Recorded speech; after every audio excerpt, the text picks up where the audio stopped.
I'm very pleased to welcome this evening's guest speaker, Mark Logan, who's going to tell us about the recent transformation of Minster Park. Over to you, Mark. Thank you. I'm sure you're all familiar with Minster Park.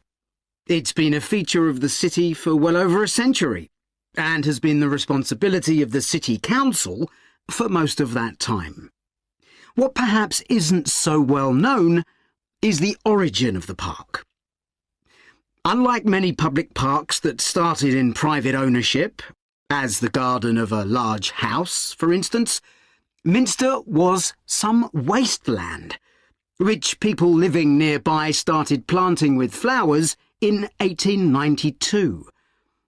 It was unclear who actually owned the land, and this wasn't settled until 20 years later, when the council took possession of it. You may have noticed the statue near one of the entrances. It's of Diane Gosforth, who played a key role in the history of the park. Once the council had become the legal owner, it planned to sell the land for housing. Many local people wanted it to remain a place that everyone could go to enjoy the fresh air and natural environment. Remember, the park is in a densely populated residential area. Diane Gosforth was one of those people, and she organised petitions and demonstrations, which eventually made the council change its mind about the future of the land. Soon after this, the First World War broke out in 1914, and most of the park was dug up and planted with vegetables, which were sold locally. At one stage, the army considered taking it over for troop exercises and got as far as contacting the city council, then decided the park was too small to be of use. There were occasional public meetings during the war in an area that had been retained as grass. After the war, the park was turned back more or less to how it had been before 1914 and continued almost unchanged until recently. Plans for transforming it were drawn up at various times, most recently in 2013, though they were revised in 2015 before any work had started. The changes finally got going in 2016 and were finished on schedule last year. OK, let me tell you about some of the changes that have been made and some things that have been retained. If you look at this map, you'll see the familiar outline of the park, with the river forming the northern boundary, and a gate in each of the other three walls. The statue of Diane Gosforth has been moved. It used to be close to the south gate, but it's now immediately to the north of the lily pond, almost in the centre of the park, which makes it much more visible. There's a new area of wooden sculptures, which are on the riverbank, where the path from the east gate makes a sharp bend.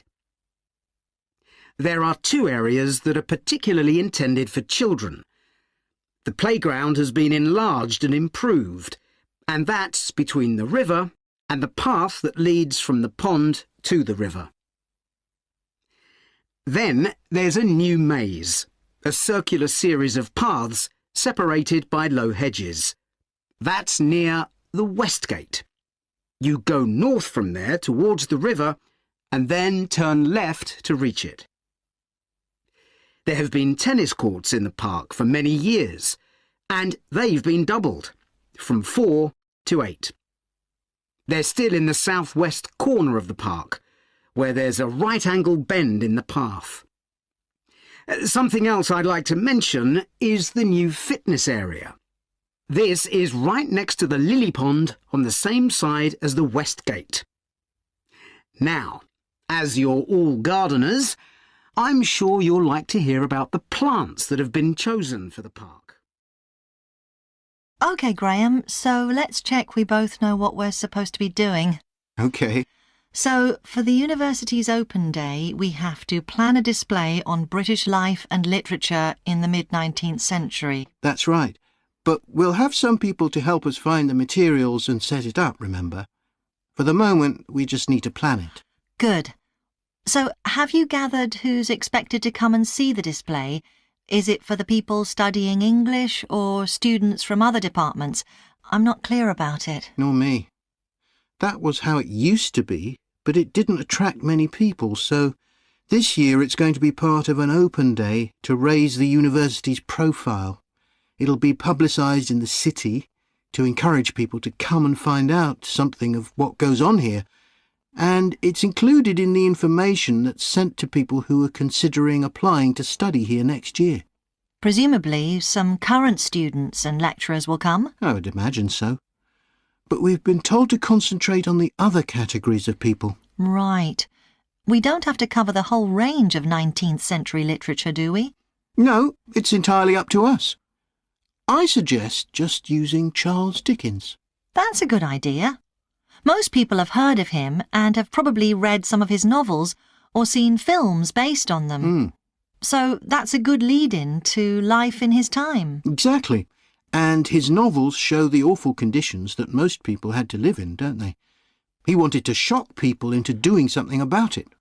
Did he do any campaigning other than writing? Yes, he campaigned for education and other social reforms and gave talks.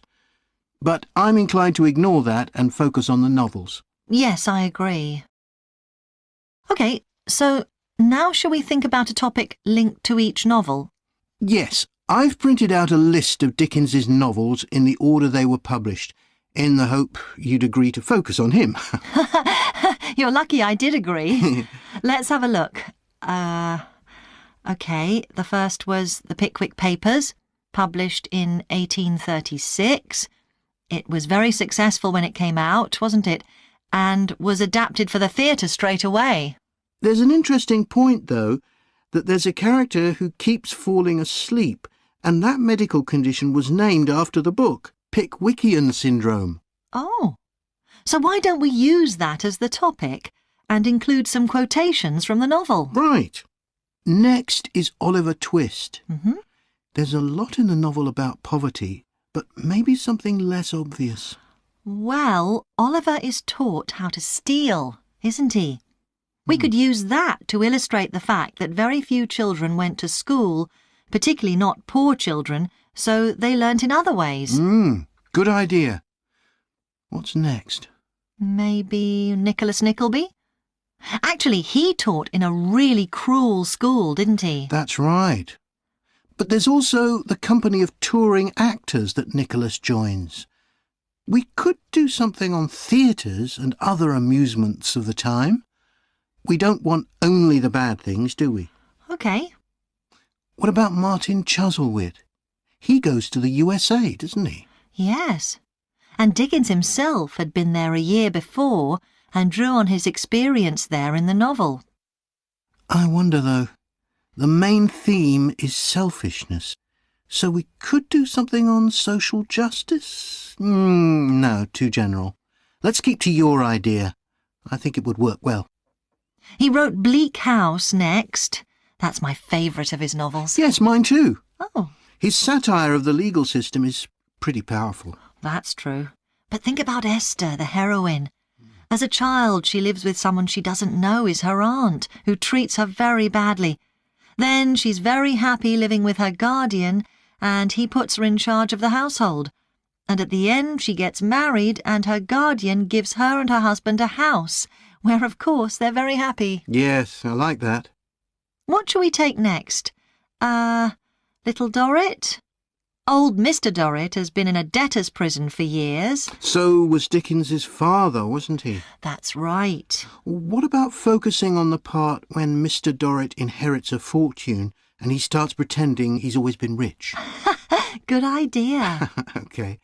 So next we need to think about what materials we want to illustrate each issue. That's going to be quite hard. I'm going to report on a case study of a programme which has been set up to help rural populations in Mozambique. a largely agricultural country in Southeast Africa. The programme worked with 3 communities in Chikwalakwala district, near the Limpopo River. This is a dry and arid region with unpredictable rainfall. Because of this, people in the area were unable to support themselves through agriculture, and instead they used the forest as a means of providing themselves with an income, mainly by selling charcoal. However, this was not a sustainable way of living in the long term, as they were rapidly using up this resource. To support agriculture in this dry region, the programme focused primarily on making use of existing water resources from the Limpopo River by setting up systems of irrigation, which would provide a dependable water supply for crops and animals. The programme worked closely with the district government in order to find the best way of implementing this. The region already had one farmers' association, and it was decided to set up 2 more of these.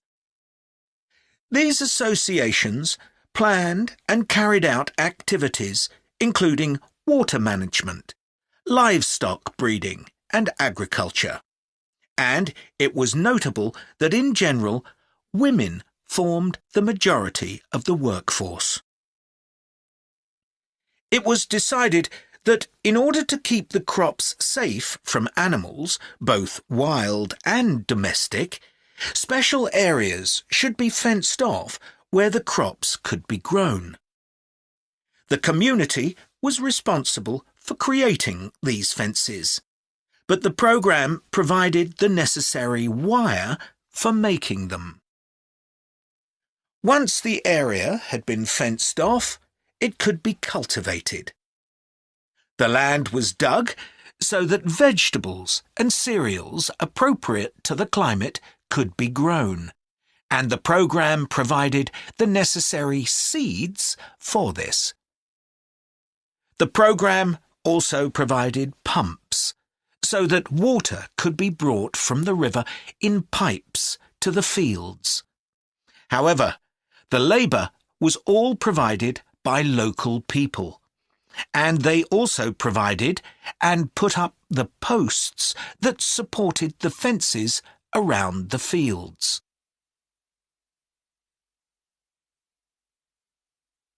Once the programme had been set up, its development was monitored carefully. The farmers were able to grow enough produce not just for their own needs, but also to sell. However, getting the produce to places where it could be marketed was sometimes a problem, as the farmers did not have access to transport, and this resulted in large amounts of produce, especially vegetables, being spoiled.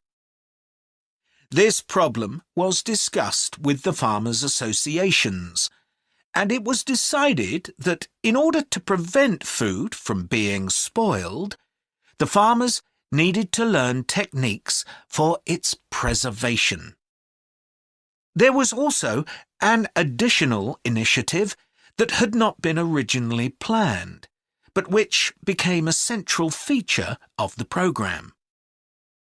This was when farmers started to dig holes for tanks in the fenced-off areas, and to fill these with water and use them for breeding fish, an important source of protein. After a time, another suggestion was made by local people which hadn't been part of the programme's original proposal, but which was also adopted later on. They decided to try setting up colonies of bees, which would provide honey both for their own consumption and to sell. So, what lessons can be learned from this programme? First of all, it tells us that in dry, arid regions, if there is access to a reliable source of water, there is great potential for the development of agriculture. In Chiqualaquala, there was a marked improvement in agricultural production, which improved food security and benefited local people by providing them with both food and income.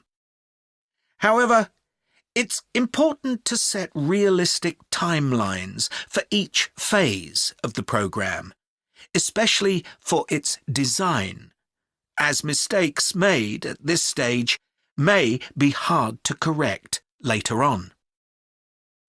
The programme demonstrates that sustainable development is possible in areas where there is